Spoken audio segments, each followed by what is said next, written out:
तर नमस्कार. तर हे पहा माझे आई वडील आलेत गावाकून. हे पहा हे माझे आई वडील तर गावाकून आलेत आणि आई बापाची पिशवी कधीच रिकामी येत नसते. तर हे पहा आई वडील आलेत गावाकून आणि त्यांनी काय काय आणले बघा. लसूण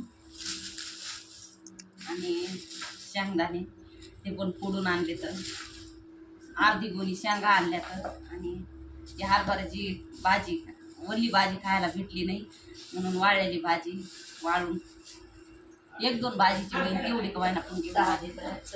आणि त्याच्यात मुगाची डाळ, मुगाची डाळ आणि ह्याच्यात काय तुरीची डाळ.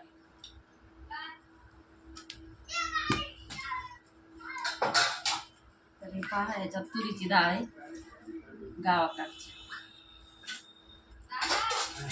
तुरीची डाळ आणि ह्याच्यात काय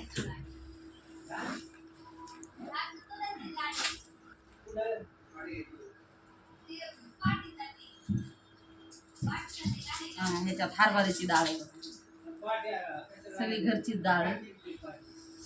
आणि ह्याच्यात चिप्स ते तयार करून आणले तर उपासासाठी ते आणलंय. आणि तिकडं सोयाबीन आणली होती, त्यांनीच घेतली होती तर आले घेऊन. आणि हे पापड डब्यात भरून पण ठेवले. मी गेलते गावाला आणि ते आले घरी, एवढं घेऊन आले. तर आई बापाची पिशवी कधीच मोकळी येत नसते.